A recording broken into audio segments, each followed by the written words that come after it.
Bonjour à tous. Alors, elles sont bonnes ces cacahuètes. Ah, lors de l'apéro, avec modération, c'est toujours intéressant.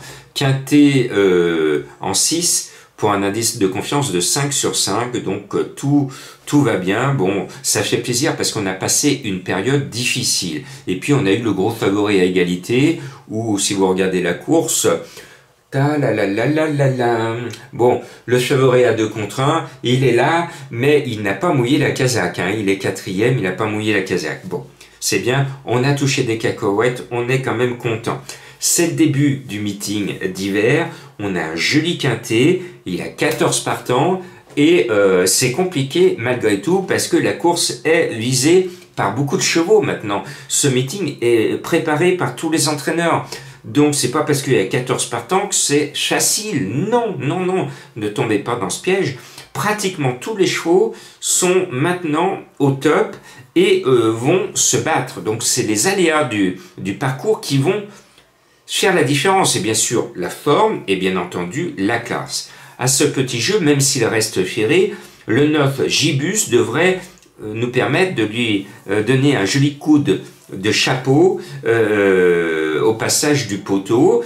Ce n'est pas un coup sûr à la gagne parce que son entraîneur prend le risque de ne pas le déférer, mais avec le talent de François Lagadoc, il est capable de faire circuler le chapeau pour récolter quelque argent pour les sans-abri qui dorment dans le bois de Vincennes. Et oui, mesdames et messieurs les propriétaires, les dirigeants des courses, n'oubliez pas que dans vos jumelles, si vous regardez bien au-delà vous avez des tentes dans le bois de Vincennes et que quelque part, il faut faire acte de solidarité. C'est pour ça qu'à partir de la semaine prochaine, je vais reprendre mon 12e hiver consécutif de maraude auprès des sans-abri dans l'agglomération lyonnaise, parce que moi, quand je vois la misère dans mes jumelles, je m'arrête, je tends la main, je dis bonjour et je dis à ces personnes, qu'est-ce que je peux faire pour vous?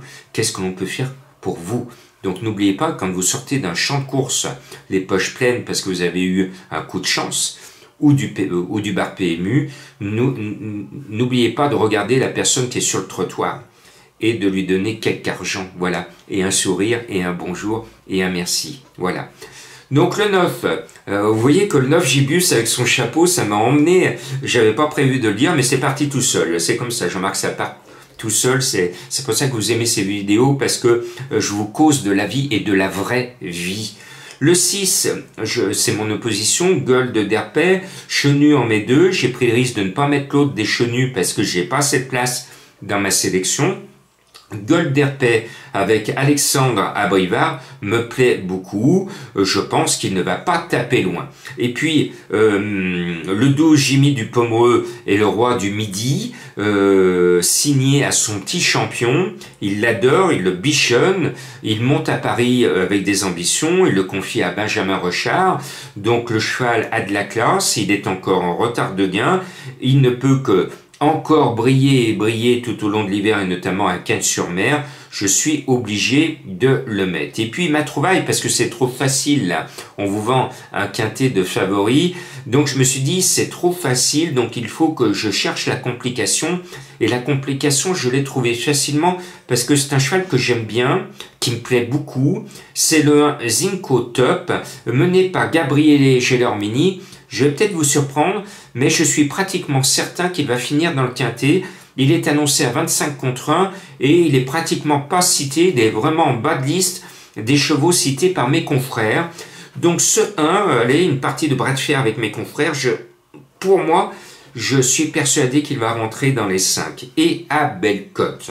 Et puis le 14 Fanatic Flash trouve l'un de ses bons engagements de l'hiver avec David Thomas que j'aime bien. C'est l'un des 2 Rafeugeot au départ et de très loin le plus affûté. Donc il ne faut pas l'oublier sur votre ticket. Et puis Je l'avais pas mis l'avant-dernière fois quand il a déçu, alors qu'il était favori du quintet. Je l'avais ôté et tout le monde m'avait dit, mais Jean-Marc, vous avez oublié 50 Black. J'ai dit non, j'ai pas oublié, mais je sais que le cheval, il est pas prêt, il se prépare pour le coup suivant. Donc, et le coup suivant, qu'est-ce qu'il a fait? Donc, il a déçu, il m'a donné raison dans le quintet où il était favori, et le coup suivant, il gagne. Comme quoi, quand Jean-Marc dit des choses, elles sont pertinentes. Là, je le mets, mais je suis pas chaud bouillant. Le 850 Black, le lot chasse au plus jeune n'est pas évident et je sens pas une confiance exagérée de l'hérité où le cheval, bien que gagnant récemment, ne lui a pas plu. Waouh! Donc je me dis, il n'a pas actuellement 50 Black dans son costume de marié, donc je prends le risque de mettre un peu bas. J'ai failli l'enlever. J'ai failli l'enlever, mais je l'ai enlevé déjà la dernière fois qu'il était favori. Je me suis dit, Jean-Marc ne sait pas quand même. Ne fait pas deux fois l'impasse sur 50 Black parce que il risque de donner quand même raison à un de ses jours à son entraîneur et à ses fans. Donc je l'ai mis. Et puis maintenant je laisse parler mon cœur parce qu'il y a deux chevaux que j'aime bien et je suis obligé de les mettre alors que c'est pas forcément des soleils. C'est le 3 gamin des perdrix qui n'est pas un coup de fusil. Mais c'est le choix de Madame Colombo qui est pas en forme. Alors Madame Colombo, il va falloir qu'elle brise son écart. J'espère qu'elle va le briser avec Gamin des Perdrix le 3. Parce que moi, je suis l'un des grands fans et nous sommes nombreux à être fans de Madame Raymond. D'autant plus qu'on a tous été profondément touchés, abattus par le décès de son Krat Gaius. Donc, Gamin des Perdrix, je l'aime bien. Et puis, c'est un cheval qui plaît aux turfistes parce que il est barré, il est barré pour les premières places. Mais il est toujours là, il est toujours dans les 5 parce que il manque de classe, mais il ne manque pas de courage, de générosité. Il se sublime toujours. Et Johan Le Bourgeois qui excelle avec Madame Raymond, l'équipe fonctionne très très bien. Je pense que Madame Colombo devrait briser son écart qu'elle a actuellement. Et puis, vous le savez, notamment avec Flamme du Goutier, je suis un fan de l'élevage des goutiers. Généralement, quand je vois un goutier ou une goutier, je mets les goutiers. Donc là, il y a Gali du Goutier que je connais très bien, le 11, qui a enfin gagné sa course parce que elle avait perdu la mémoire. Elle se souvenait plus que quand elle court une course, elle pouvait finir devant tout le monde. Elle avait tellement pris l'habitude de finir derrière que dernièrement, il y a eu un petit déclic. Elle s'est dit tiens, ça fait quoi comme sensation de gagner? Ben finalement, ça lui a donné un petit coup au moral et l'engagement n'est pas mauvais. Et puis, je suis un fan des Duval d'Estaing. Alors, ils sont pas chauds bouillants, mais Gali du Goutier devrait me donner raison. En tout cas, vous voyez que ce soit le 3 et le 11, là, j'ai fait parler mon amour du cheval au détriment de ma petite girl de Bassière. Ce que vous allez tous dire, Jean-Marc, vous avez oublié le 7. Non, je ne l'ai pas oublié, je me suis fait souffrance pour l'écarter, mais je ne vous empêche surtout pas de jouer Girl des Bassières, qui est un cheval très régulier. On commence ce meeting d'hiver, donc j'en suis heureux. Et surtout, on vient d'apprendre maintenant, c'était confirmé, la cravache d'or 2023 en plat, qui est Maxime Guyon, que je salue, bravo Maxime, mais je voudrais pousser un coup de gueule et vous remettre ma pétition. Je fais partie de ceux qui défendent des traditions dans le monde des courses. Toutes les traditions, on les piétine, on fait place au côté bling bling, et depuis 2 ans maintenant, l'association des jockeys professionnels a pris la liberté de s'asseoir sur la tradition, de s'asseoir sur le mérite de leurs confrères qui les ont précédés depuis un siècle.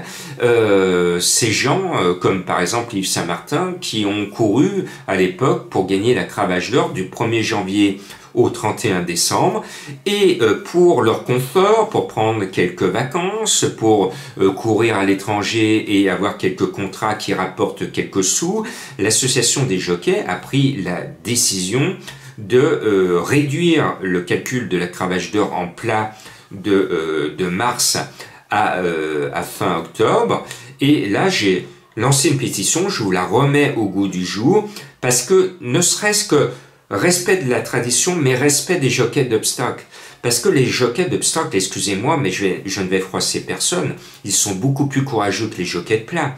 Parce que à chaque haie, et surtout en steeple. À chaque difficulté que nos jockeys et cavalières d'obstacles franchissent, ils risquent leur peau, ils risquent leur vie. Et eux, ils se battent pour la cravache d'or de l'obstacle du 1er janvier au 31 décembre.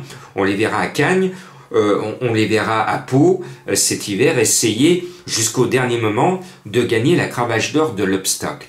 Eh bien, mesdames et messieurs les jockeys professionnels français, je vous demande au nom du respect de la tradition et au nom du respect de vos confrères ô combien courageux de l'obstacle, de revenir sur vos décisions et d'avoir la sportivité de changer de nouveau les règles et de revenir à la tradition, de calculer la cravache d'or par exemple 2024 du 1er janvier au 31 décembre. Respect pour les grands noms, les grandes cravaches d'or du passé qui, eux, ont mouillé la casaque pendant 365 jours de l'année.